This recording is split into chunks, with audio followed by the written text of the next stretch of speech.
안녕하십니까. 이번 강의는 노인자원봉사활동의 특성과 활동 분야에 대해서 알아보도록 하겠습니다. 자원봉사 기본법에 따르면요, 자원봉사 활동 유형에 대해서 자세히 제시가 되어 있습니다.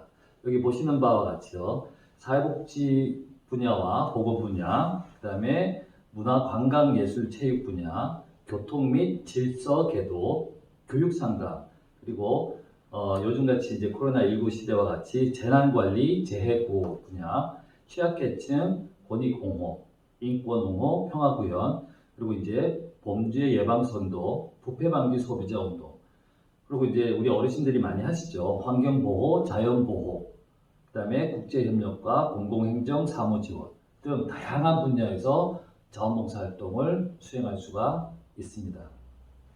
자, 그런데 똑같은 활동 분야라 하더라도요, 그 활동 수준이 어떠하냐에 따라서 또 그 활동의 내용들이 많이 달라지거든요. 그래서 우리는 이제 활동 수준에 대해서도 우리가 한번 살펴보도록 하겠습니다.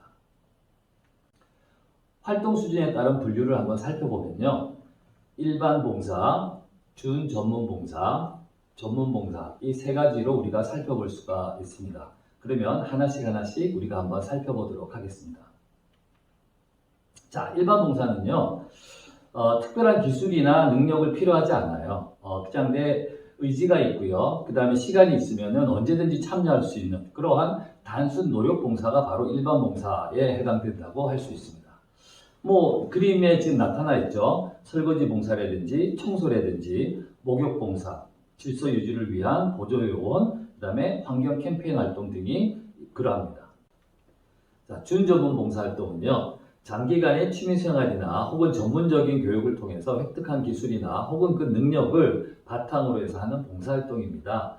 그래서 이 복지관의 구연동화를 교육한 이후에 어린이집에서 이제 하는 봉사활동이라든지 스포츠 댄스를 이제 배운 다음에 지역사회를 대상으로 해서 지역사회 축제라든지 이런 데서 이제 봉사활동을 하는 거예요. 그 다음에 인형극 봉사라든지 혹은 숲 해설 봉사라든지 그 다음에 뜨개 봉사라든지 이런 것들이 바로 준전문 봉사에 해당된다고 하겠습니다. 전문 봉사 활동이 있습니다. 전문 봉사는요, 직업 경력이나 자격증이 있는 전문성을 요구하는 그러한 봉사 활동입니다. 뭐 예를 들면요, 재무, 회계, IT 관련 봉사, 그다음에 뭐 디자인, 그다음에 법률 등 전문직이나 이발, 인테리어 등 기술직과 같이 다양한 직업군에 속한 경력자들의 봉사활동이 이에 속한다고 할 수 있겠습니다. 자, 대학 교수인 제 입장에서 한번 볼게요. 은퇴 후에 저는 어떤 봉사활동을 할 수 있을까요? 크게 이제 세 가지, 앞에서 말씀드렸던 일반 봉사, 준전문 봉사, 전문 봉사 모두를 다 저는 할 수가 있습니다. 1번, 평생을 공부하고 연구하면서 이제는 머리 쓰는 게 이제 싫어요. 그래서 좀 몸으로 때우는 단순한 그런 어떤 일반 봉사를 하고 싶다. 충분히 가능하겠죠. 그래서 우리 동네 노인복지관에서 하고 있는 바자회 행사를 지원한다든지 혹은 그 환경 캠페인 같은 걸 한다든지 뭐 이 연탄 나르기 같은 거에 또 참여한다든지 뭐 이런 식으로 해서 충분히 일반 자원봉사 활동을 수행할 수 있을 겁니다. 두 번째요. 준전문 자원봉사입니다. 그래서 제가 20년 넘게 즐겨왔던 이 낚시. 그러면 이제 낚시에 대해서 이제 저는 나름대로 어떤 노하우를 갖고 있겠죠. 그러면 이러한 저의 취미생활을 활용해서 청소년 야외 캠프, 낚시 캠프에 동참을 해서 청소년 애들에게 미끼 끼는 법, 그 다음에 낚싯줄 던지는 법, 뭐 이런 것들을 제가 가르쳐 줄 수가 있겠죠. 이게 이제 준전문 자원봉사 활동입니다. 마지막으로는 이제 전문 자원봉사입니다.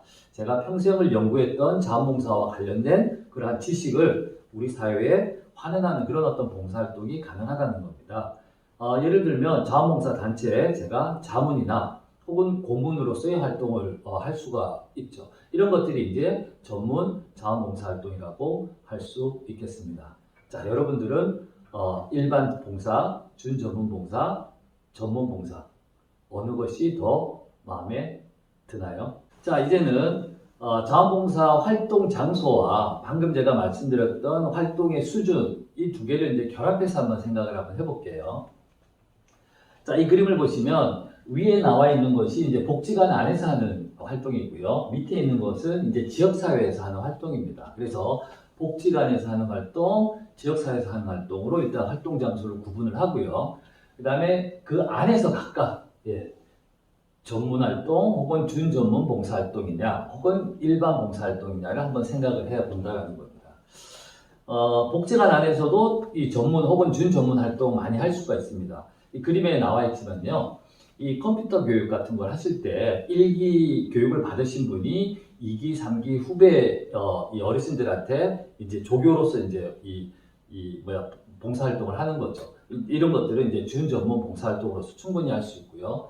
그 다음에 복지관 안에서 이제 이 방송국이 또 있습니다. 그래서 이 방송국의 이제 DJ로서 또 방송을 또 할 수 있는 부분들도 있고요. 그 다음에 이제 복지관에서 이제 일반 봉사 같은 경우는 복지관 안에 있는 경로식당에서 이제 배식을 도와준다든지 또 이 질서 같은 것들을 좀 도와주는 질서 도우미도 있고요. 그 다음에 복지관에 오시는 분들을 안내하기 위해서 안내 도우미도 할 수가 있죠. 그 다음에 계절별로 하는 이 바자회, 복지관에서 개최하는 바자회에서 이 바자회 행사 지원 도우미 같은 것들도 해낼 수가 있습니다. 그 다음에 이제 지역사회 한번 볼까요? 지역사회 같은 경우는 아까도 제가 몇 번 말씀을 드렸지만 이 스포츠 댄스 봉사단 있잖아요. 지역 행사 같은 데서 충분히 자원봉사활동으로 할 수 있고요. 그 다음에 이제 숲 해설가라든지 혹은 동화 구연 봉사활동이라든지 혹은 인형극을 어린이집에 찾아다니면서 인형극 같은 것들로 봉사활동을 수행할 수 있습니다. 이런 것들이 이제 지역사회에서 할 수 있는 전문 혹은 준전문 봉사활동이고요. 지역사회에서 할 수 있는 일반 봉사활동의 경우는요.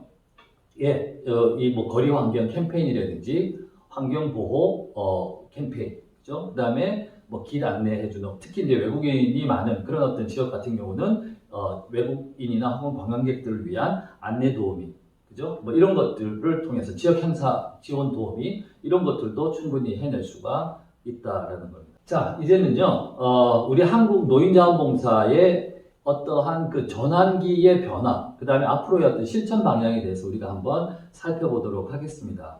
여기 그림에도 나와 있지만요, 크게 세 가지, 단순 봉사에서 전문 봉사, 기관 내 봉사에서 지역사회 봉사, 기관 주도형에서 봉사자 주도형으로 점차 전환되고 있고, 또 이렇게 전환되는 것이 올바른 방향이다라는 겁니다.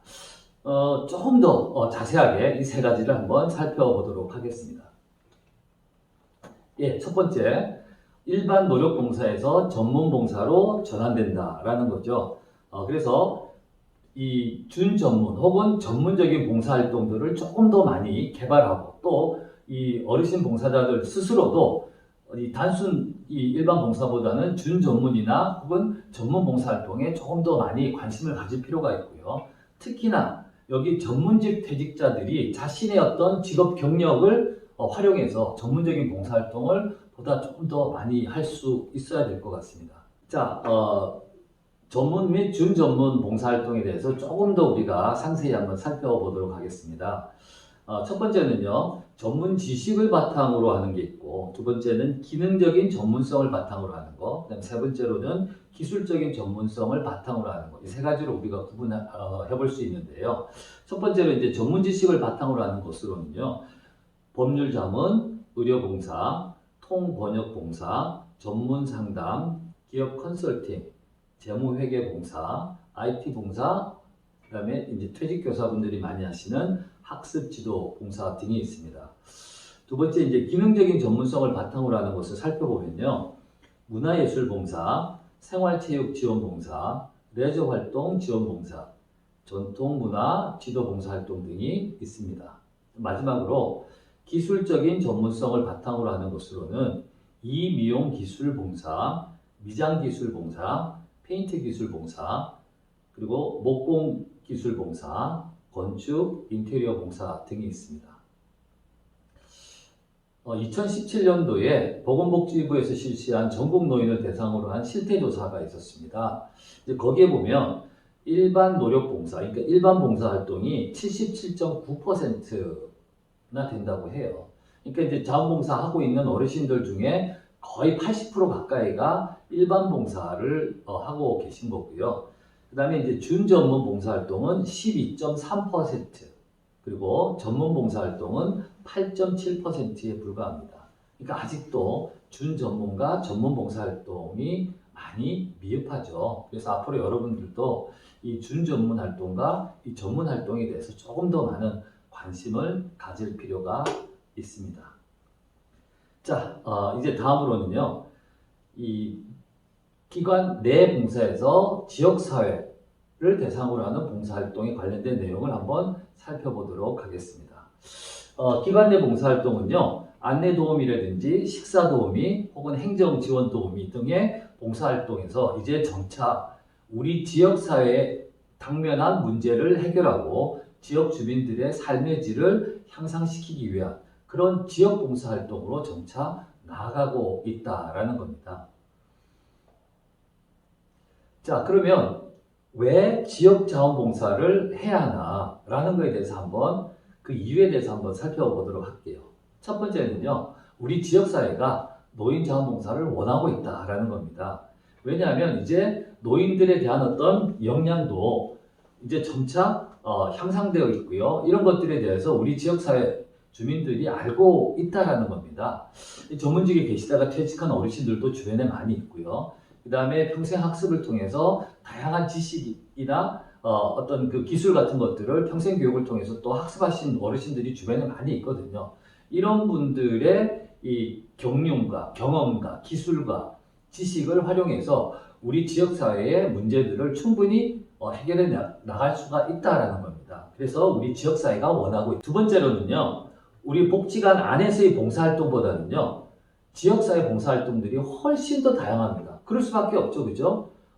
우리 지역사회 안에서는요, 일단 대상별로 뭐 어린이 대상, 그 다음에 우리 청소년 대상, 그죠? 노인 대상, 그 다음에 중장년층 대상, 뭐 엄청나게 많은 대상이 있고요. 그 다음에 또 거기에 따른 다양한 문제들이 있습니다. 뭐 이 주차 문제라든지, 뭐 쓰레기 문제라든지, 그죠? 예. 그러니까 훨씬 더 다양한 이 자원봉사 활동들을 할 수가 있는 부분이다. 그리고 다양하기 때문에 그 중에서 나한테 맞는 봉사 활동들을 내가 수행할 수가 있다라는 거죠. 세 번째로는요, 이러한 그 지역사회 자원봉사를 통해서 이제 노인의 어떤 이미지를 훨씬 더 또 긍정적으로 개선할 수가 있다라는 겁니다. 이런 건 이제 신노년 문화라고 하는데요.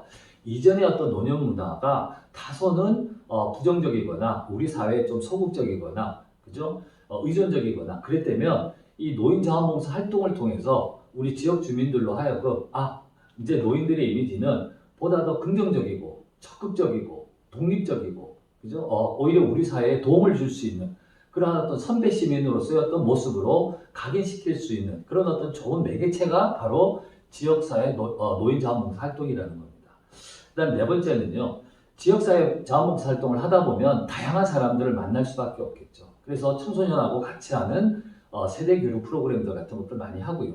그 다음에 청소년을 대상으로 해서 전통문화 예절 같은 것들을 가르치게 되고 이런 것들이 바로 뭡니까? 세대통합의 다름 아니다. 세대통합이라는 건 결국 사회통합이 되는 거죠. 그래서 이러한 네 가지 큰 이유 때문에라도 우리는 지역사회로 나아가야 된다라는 겁니다.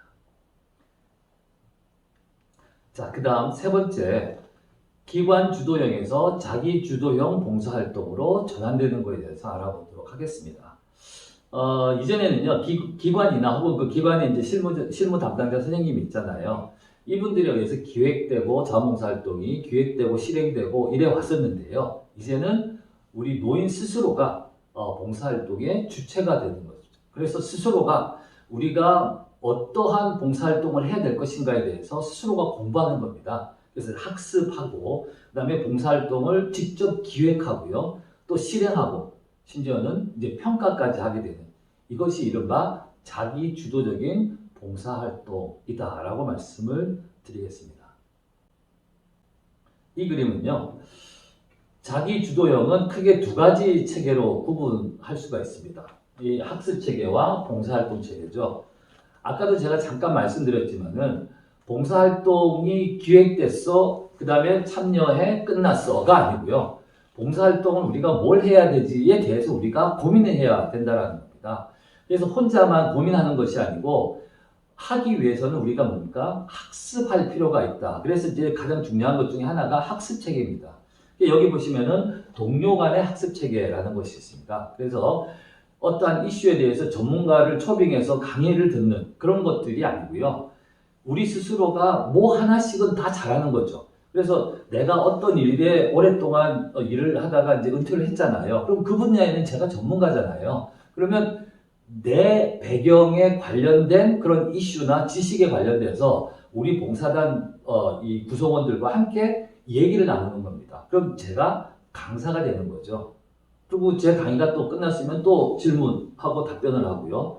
그 다음에 또 다른 분들이 또 그분의 어떤 백그라운드에 의해서 또 얘기를 해주는 거죠. 그럼 우리가 그 얘기를 듣고 또 학습을 하게 되는 겁니다. 이게 바로 동료 간의 학습 체계가 되는 겁니다. 그래서 이러한 어떤 동료 간의 학습 체계를 통해서 일단 서로를 더 잘 알게 되는 그런 계기도 되고요. 내가 몰랐던 이슈에 대해서도 알게 되는 그런 어떤 좋은 기회가 되는 거죠. 게다가 이러한 것들을 통해서 오케이, 그러면 우리가 이러한 학습된 내용들을 가지고 우리 지역사회의 어떠한 문제를 한번 해결해보자 라는 실마리를 우리가 풀어낼 수가 있는 것이 이 학습체계라는 겁니다. 그래서 이 학습체계는 자기 주도형 자원봉사에서 상당히 중요한 역할을 한다. 게다가 이 구성원이 이 자기 주도형 봉사단의 구성원들은 각자가 명확한 역할들이 주어져야 된다는 거.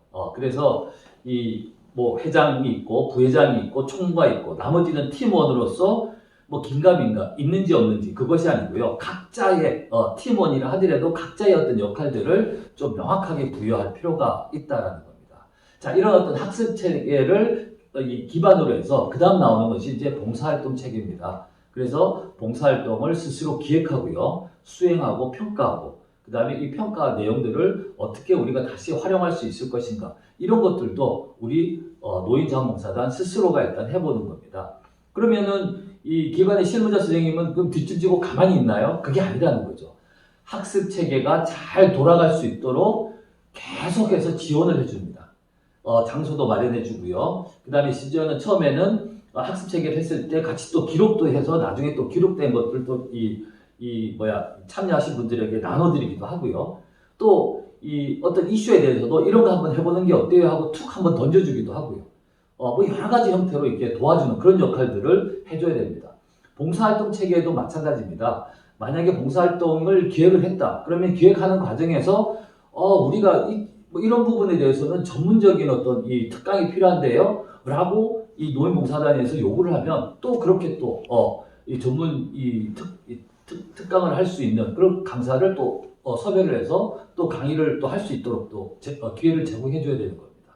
그래서 학습 체계나 봉사활동 이 체계 자체는 이 노인봉사단 스스로가 하는 거지만 이것이 제대로 돌아가기 위해서는 위에 기관이 인적으로나 행정적으로나 혹은 재정적으로 지원을 해줄 필요가 있다라는 겁니다. 이게 바로 자기 주도형이 제대로 운영되는 그러한 중요한 어떤 핵심 포인트다라고 할 수가 있습니다. 이건 제가 이제 연구를 통해서 제가 이제 했던 건데요. 일단 여기 자기 주도성이 강화가 되면요, 봉사활동에 대한 만족도도 훨씬 더 높아집니다. 게다가 이 자기 주도성에 의한 봉사활동을 하게 되면요, 자신감과 자존감이 그냥 이 자기 주도성이 아닌 어떤 봉사활동보다도 훨씬 더 강해지고요. 그 다음에 여기 도전과 용기, 뭐 학습에 대한 열정, 이건 뭐냐면 상담과 관련된 그런 어떤 봉사활동인데 자기 주도적인 어떤 봉사활동을 했어요. 그랬더니 내가 지금 하고 있는 상담에 대해서 막 부족하다는 걸 막 느끼는 거죠. 그래서 조금 더 공부하고 싶고, 그러다 보니까 뭡니까? 나중에는 이 특수대학원, 야간대학원 있잖아요. 야간대학원에 등록해서 오히려 상담 과정을 본격적으로 받는 그런 어떤 분도 계셨어요. 그러니까 노년기에 새로운 어떤 도전과 용기고 학습에 대한 열정까지도 생겨난다는 겁니다. 사실 이 노년기에 대한 어떤 개념들이 삶에 대한 어떤 이 의미가 완전히 바뀌어지는, 그래서 시간 개념도 달라졌어요. 이제 막 바쁘다 바빠. 이제 막 바빠지기 시작을 하는 거죠. 내가 해야 될 일들이 너무 많으니까. 왜? 주인의식을 갖고 자기주도적으로 봉사활동을 하다 보니까 이 노년기의 삶 자체의 의미나 이런 것들이 적극적이고 능동적이고 훨씬 더 당당한 그런 어떤 노년기의 삶으로 바뀌어가는 것들을 제가 옆에서 지켜본 경험이 있습니다. 어때요, 여러분들? 매력적이지 않습니까? 이제 코로나 시대 하면 이제 비대면이잖아요. 이전하고는 많이 다르죠. 그래서 우리가 새로운 일상 혹은 뭐 언택트라는 얘기를 많이 하고 있는데요. 이러한 어떤 코로나 시대의 노인자원봉사 활동으로는 또 뭐가 있을까에 대해서 한번 제가 소개를 해드릴까 합니다. 크게 두 가지가 있습니다. 온라인 활동이 있고요. 그 다음에 비대면 활동이 있습니다. 이 온라인 활동은요. 첫 번째, 온라인 홍보 및 캠페인 활동 같은 것들을 할 수 있습니다.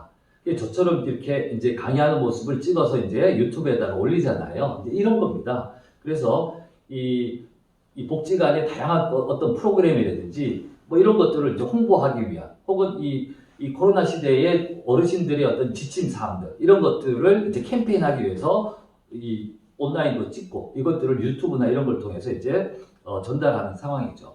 그 다음에 이제 집에 혼자 계시면 너무 심심하시잖아요. 그래서 이전에는 직접 복지관에 와서 할 수 있었던 요리 프로그램이라든지 체조, 댄스, 뭐 게임 프로그램 이런 다양한 프로그램들을 이제 자체적으로 제작을 하는 거죠. 그런 다음에 온라인으로 송출해서 유튜브를 통해서 또 지역사회 어르신들이 조금 즐길 수 있게 하는 거 이런 것들이 있고요.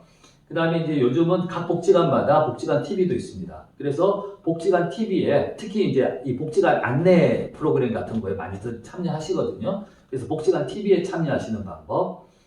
그 다음에 전통 예절이라든지 다도라든지 이런 어떤 교육 프로그램 있잖아요. 이전에는 직접 어린이집에 찾아가서 그걸 시연해 보이고 이제 지도를 했는데 이제 온라인 방송으로 이걸 제작해서 어린이집에다가 배포를 하는 거죠. 그래서 어린이집은 그냥 이 TV를 보면서 전통 예절을 배우고 다도하는 것들을 배우고 이런 식으로도 이제 요즘 많이 하고 있습니다. 이런 것들이 이제 온라인 활동이라고 할 수 있고요. 그다음 비대면이라는 것은 사람을 이제 직접 만나지 않는다라는 의미에서 비대면이거든요. 그래서 물품 제작 및 배달이 있습니다. 그래서 뜨개질이나 마스크를 제작하고요. 이런 것들을 모아서 또 부르기한테 혹은 필요한 사람들에게 전달하는 방법이 있고요. 그 다음에 도시락이나 혹은 반찬 이런 것들을 또 자체적으로 만들어서 또 이제 배달해 주는 거죠.